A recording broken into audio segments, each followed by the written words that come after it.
Begg's Banter is brought to you by Saltire Energy, who continue to lead the way in the oil and gas industry when it comes to specialist equipment rental.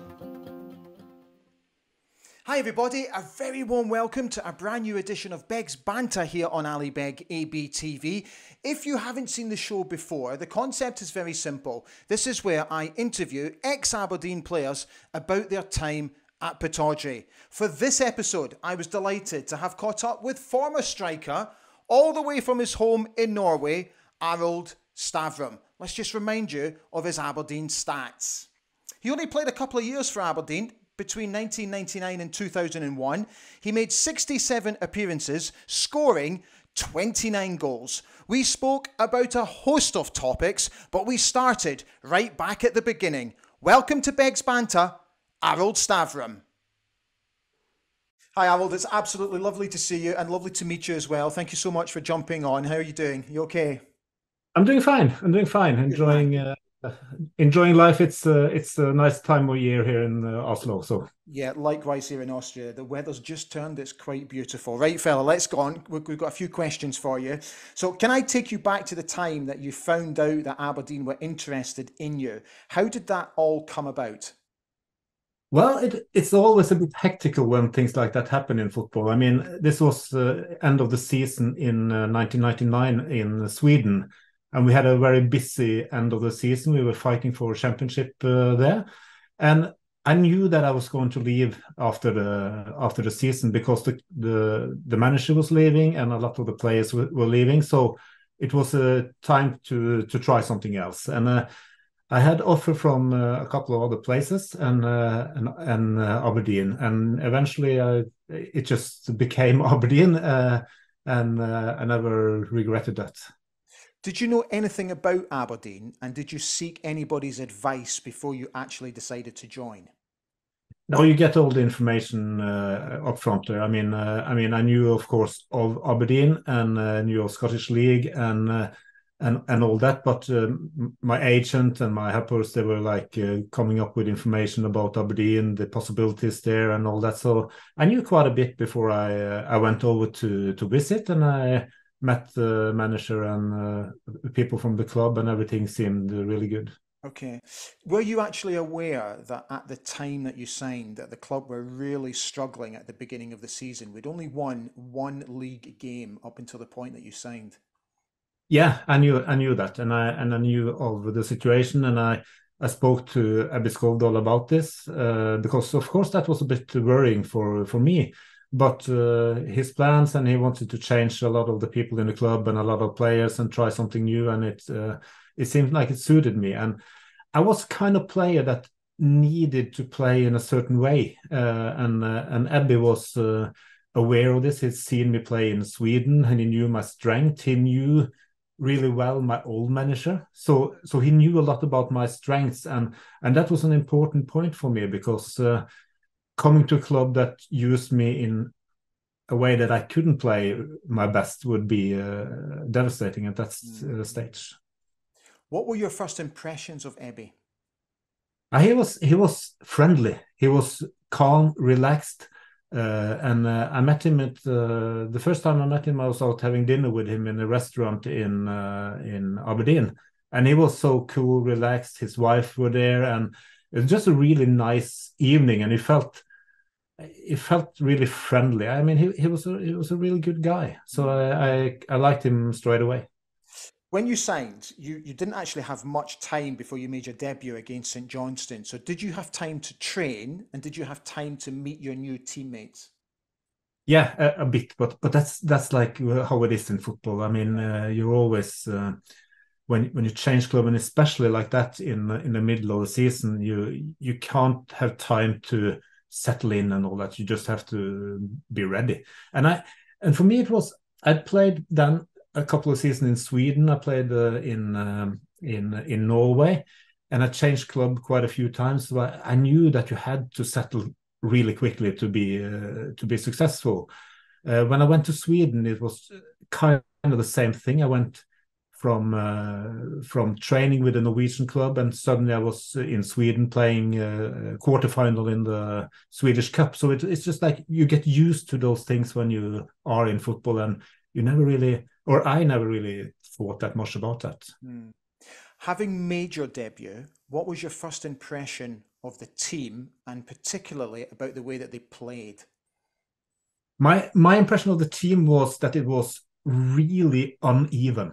Okay. I mean, you had a few really good players, and you had a few that weren't up to the task, and that was you can see, but you can see that much more even in training. It was such a divide between the best players and the weakest players in the team, and normally that's not the case in a football club. I mean, in a football club you have pretty much equal standard in the dressing room.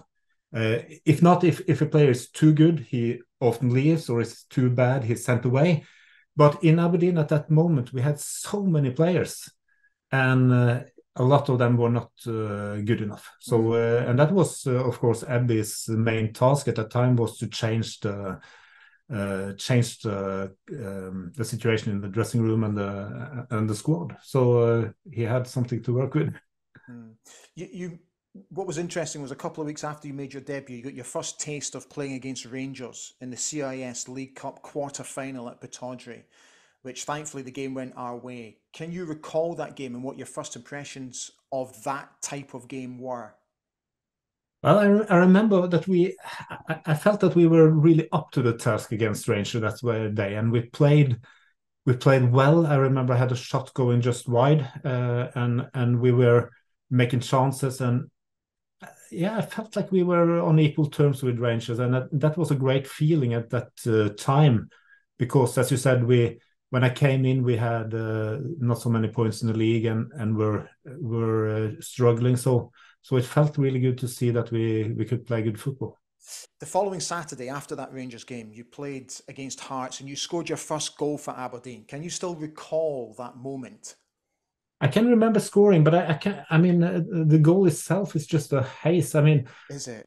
yeah, it's Yeah. so strange with those things in my career, because many of my best moments or best situation in games I can't remember, because I think you're so focused and so just in the moment there, and you have to be. And I discussed this with a lot of a lot of journalists that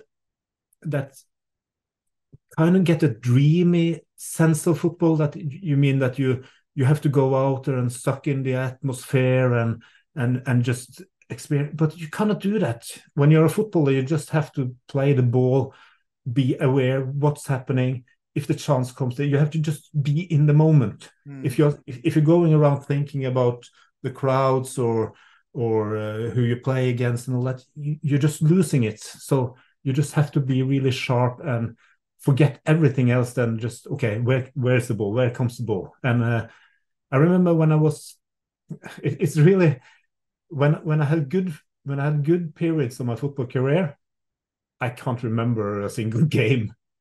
But when I had bad periods, I can remember almost everything, because Really? So you then you remember start to think, the worst moments instead of the good oh, moments? absolutely. I remember so vividly games I played really horrible. Yeah. And well, quite a few of them as well. So I remember I remember a few of those. Yeah. Do you know what I find really interesting? Sometimes when I speak to players like who have maybe not played for 10, 15, 20 years, and then they watch old videos of themselves, and this is what you were talking about the sort of the hazy memories. They sometimes say to me, it looks like they're watching somebody else because it Yeah. was so long ago, and they know it's them, but it just feels that they're watching somebody else. Do you ever get that sense?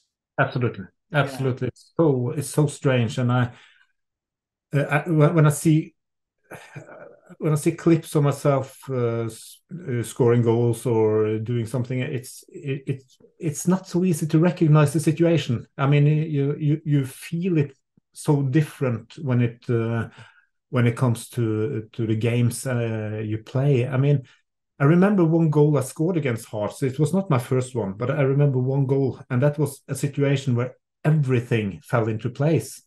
And I remember it one of the best goals I ever scored. It was a long ball. I took it down, nutmegged the defender, and placed it in the corner. Everything just like fell into place. But when I saw it afterwards, a few years after, it felt different. Really?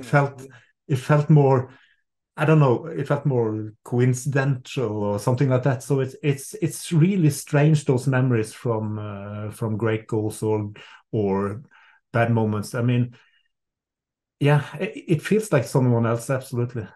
See, it's also quite interesting that when you play in the big games, like the bigger games, and people always say to you, make sure you take the atmosphere in, take the Yeah. occasion in, so that you'll always remember it. But it's actually, unless you're in that moment, it's actually quite difficult to take it in because you're so focused. Is that right?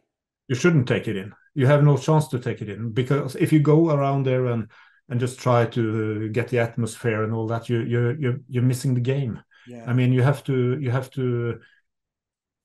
shut out everything. I mean, you have to like block out everything to be in the moment where the ball come, read the game, read what the opponents are doing, what your teammates are doing. All that is important. What's happening around the game, what people are singing or shouting or everything. You just have to try to get that out. And of course, it can be helpful when when you have that in your ear, but you cannot stand there and feel something about it. You just have to go get the ball, try to get the shots and all that. So it's the very romanticized version that you have to keep the memories from the game. There, you don't have the time when you play. Yeah, I understand completely. When did you become the designated penalty taker? I just said to Abby that I always shot penalties. I mean, I did it in all my clubs up to that point, and I was used to shooting penalties, and I enjoyed doing it. Hmm. Did you, Uh, did you, yeah, sorry, did you no. have a routine Uh, for taking penalties? I try to vary. I try Yeah. to shoot in both corners so the keepers couldn't see easily where I was shooting. But basically, I had one rule of finishing when it comes to everything that I did. If it was penalties or if it was shots from any distance, it was to try to get them hard and low. Hmm. Always hard and low into a corner. And if you do that in a penalty, you basically have 50% chance of scoring if you hit the target in one corner. And if you hit it a long way out in the corner quite hard, it usually goes in. So that's basically my thought about that. But also, anytime, it gets me so frustrated. I mean, it gets me uh, annoyed when I see good players, international superstars, hit the ball over the target from 10 meters or something like that.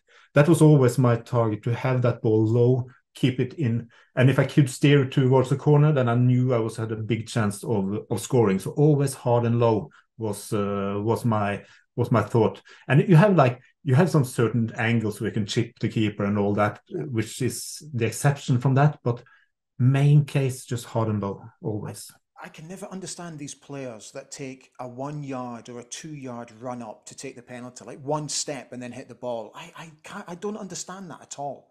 It's just image. It's just stupid, misunderstood image. I mean, you see those players and they start and they jump to one side or they step or they do all that Yeah, nonsense.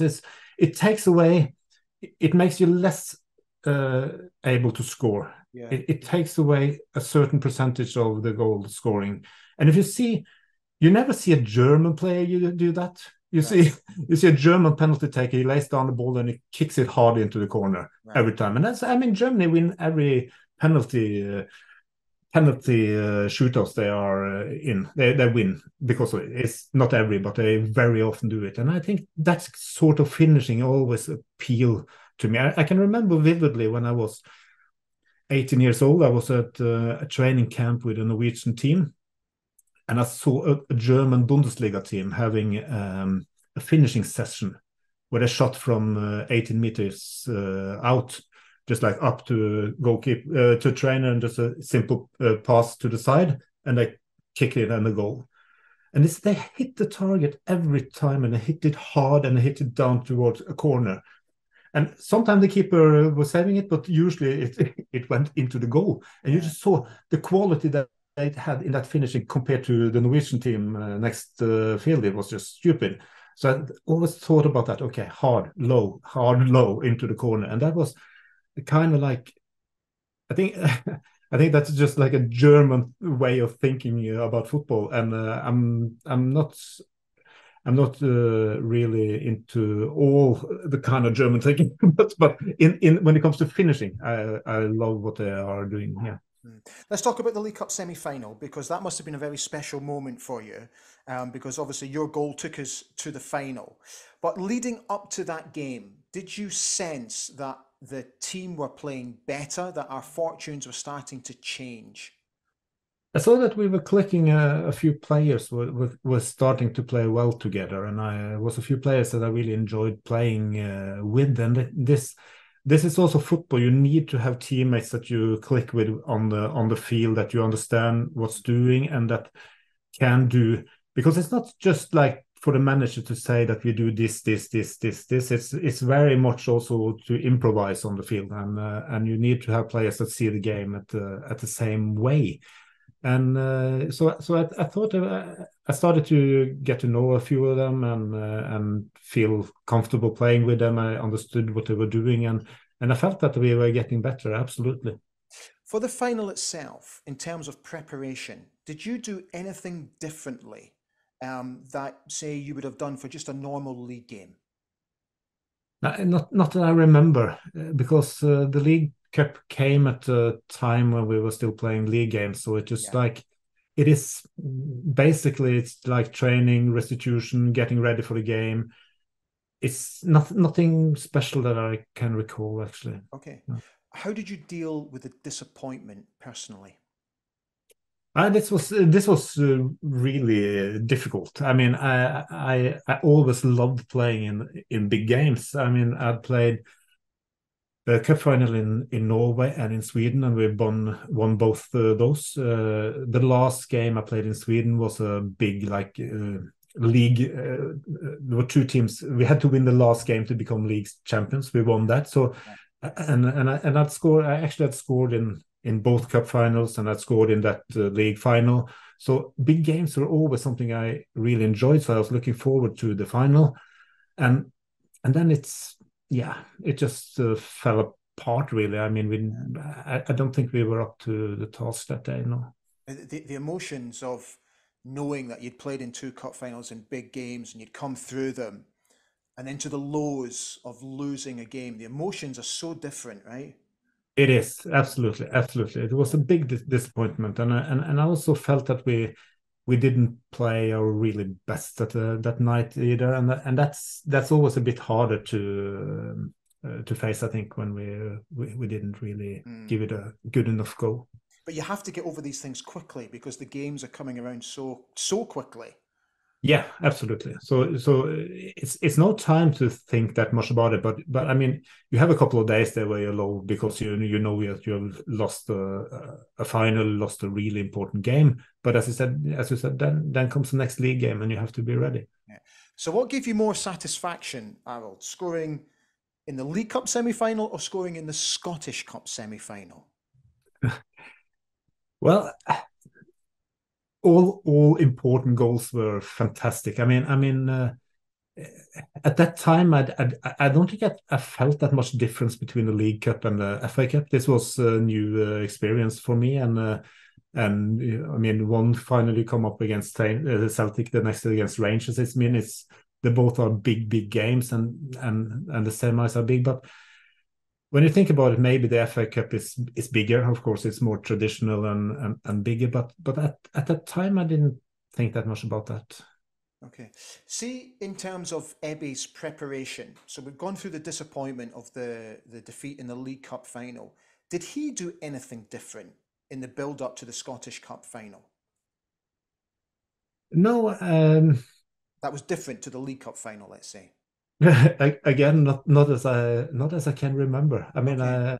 uh, I think as I said before, it was really important for me not to think too much about football, not to not. I mean, when I play there, I hardly watch football on television.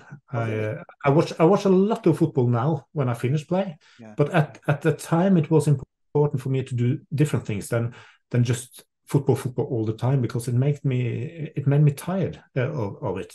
So and when it came to preparation and all that, I was okay in training and all that, and then I just tried to focus on other stuff, basically, to get ready for the game. So I can't remember doing that much difference. No.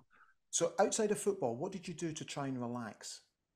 I always read a lot, and it could be as simple as watching a movie, going to cinema, and I could go to art museum, I could read books, I could do just anything to like shift the focus away from football a bit, and it could be driving down to Stonehaven to have dinner there, or so, just do something out of the ordinary. Mm. Yeah, it could be anything. Did Yeah. you hang out with your teammates a lot? Yes, yeah, we did. It was I did that also quite often, but and I had also my wife or girlfriend at that time Yeah, there. So, yeah. and we had also a few Scottish friends, and we made Scottish friends also outside of football. So I had a lot of friends and people to be with. So that was never a problem. I think Aberdeen was a fantastic place to live socially. I mean, that was easy for me. Let's talk about the Scottish Cup final then against Rangers. How difficult is it for you as players to all of a sudden have to adjust, knowing that our goalkeeper has gone off after 2 minutes and an outfield player has got to go in goal? Did it affect you guys? I mean, I remember this. I remember really well Yeah, what happened, because it takes so long time when Jim gets injured there. He's laying down for a long time, and we know it's serious. We know that he has to come off and all that, and it's really serious. But we see that the doctor and everything has control. That it's going to be okay. But we know he has to go off. And we know, and I know the situation there, that Abbey has gambled with not having a goalkeeper on the bench. Such the same Rangers did the same. yeah. So it's just a calculated gamble, and it turns wrong. But at that moment, I remember I became so angry. I mean, at that moment, I became so angry. I said, I'm going to win this final alone. And I remember never being as aggressive and as fired up as I was in the next few minutes there. I think I had a dribble where I just went through the whole Rangers defense and almost scored, and I was so fired up. But then Rangers scored, and then they scored again, and then it just like fell through. But uh, my first instinct was, I'm gonna kill everybody. I mean, I was so fired up that I was yeah, but it didn't hold. No. See, I've always wondered, knowing, because Russell Anderson had to go off injured as well during that game. I think just before they scored their first goal, actually. And I remember what I'm intrigued about is when you know that one of your teammates has been seriously injured and has to go off, can you actually completely defocus from worrying about your teammate to then just solely concentrate on the game? How difficult is it to take those two emotions away from each other, to separate those emotions? But you get really worried about the teammates when he's laying down there, and you see that he's injured. But then when you see that doctors come in, Yeah, they have control over the situation, yeah. and you see that it's not life threatening. You know he's gonna be okay. That's you know he's gonna have a hard time for a while with the injury and all that, but he's going to be okay. And once you knew that, you start to focus on the game again. But you want to, maybe you, as I said, for me, I became angry and I wanted to win even more. Mm. It was like just it fired me up so much, and that could be that it was an accident what happened, but I was just so angry that it had happened that I just wanted even more to win. It just had a strange effect on me, and I remember this really clearly, that I wanted to, okay, now I'm going for it even more. And but as I said, I almost scored it, and I scored there, and I wondered what would happen if I had scored there. If I just, I think it would be fired up even more again. So I was at that final, and my obviously the injury to Jim and Robbie coming on is a memory that will always stick. But what particularly sticks is the way the Aberdeen fans reacted, considering 10, 15 minutes into the second half, the game's finished. The fans were absolutely incredible that day. They were amazing. They never stopped singing for the entire game. yeah. Could you feel that from the pitch? Could you sense it, or are you too focused on the game, taking into consideration what you said before about only focusing on the game? But could you feel the fans that day? This is a difficult question to answer, because if you want to be popular, you lie. So I know what's coming. So I'm sorry, but in such a situation, the focus is so immense that it's sometimes you get it, sometimes you hear it, sometimes you get pumped up even more, and then it helps and all that. But when you're in the situation, in the game, it's just like it's blocked out. I'm sorry. No, I get it. I totally get it. That's why I wanted to ask you. Yeah. In your second season, you scored 17 goals, which, if my memory serves me correct, made you the second leading goal scorer in the league. So at that point, could you feel the team really improving from your first season? It was, for me, it was a divided season. I had a period there where I played bad and got injured, so I was out for a few games, and I think I scored. I think the ratio that year was quite good, because I missed a few games as well. And I remember when I came back from injury that I felt that everything was like clicking into place, that the team was better, and I was feeling in great shape, and I started to score quite often. And it was something, the team was on the right course, absolutely. Again, another thing that's always stuck in my mind about you, Arild, is that at times, and I think this was it was quite unfair, that the local press at times would give you a little bit of a hard time. Yeah. Did it bother you? But yes and no. I just kind of. I would say that the whole Scottish press was a bit surprising to me. They were much more tabloid than I was used to. And but once I get used to that, I learn maybe just to not care that much about it. But the first few times when they were really after me, then it did affect me. But I got really used to it. It didn't like get me down that much. I mean, but I got used to it. And it was one case, I can't remember which paper it was, but it was the strangest thing I ever experienced as a footballer. And when it came to media, it was that at the same time as Aberdeen was watching me in Sweden, Hibernians were watching me. And I had no idea, I didn't know this, but we were playing Hibernians a few weeks after I came to Scotland. And there was one journalist who said that, okay, are you going to stick it to Hibernians that didn't want to buy you? And I said, no, I don't care about that. They were watching me and didn't want to buy me. It's just a fair thing. It happens in football all the time.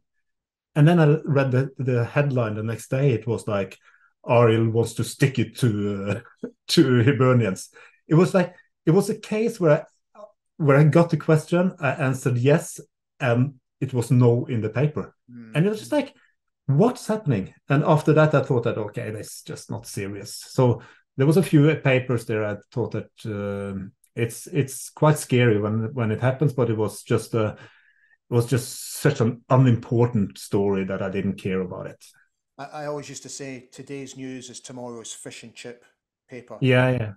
But it's just for me, it was really strange to see a story just being made up like that. So and I always after that thought, when I read the worst British tabloids when it comes to scandal and things they have seen about people and all that, I always think that this might not be true at all. Yeah. It's just like it could just be fiction. So Okay, so why did you decide to leave, and was it a difficult decision? It was a really hasty situation. I mean, my agent called me and he said that I have an offer from a big club from Besiktas, but you have really short time to answer, and you can come down to Istanbul, and you have. So I just okay. I flew down and the same day, and they gave me a contract, and they say you have 30 minutes to decide. Oh, really? And this was because they had experienced that players had come down, gotten a contract, and just went straight to Fenerbahce or Galatasaray and showed this contract and try to get better from the rival clubs. So they were like, really, okay, you have to answer now. And yeah, so and I was allowed to call my girlfriend and discuss it with her, but I had to give a really quick answer.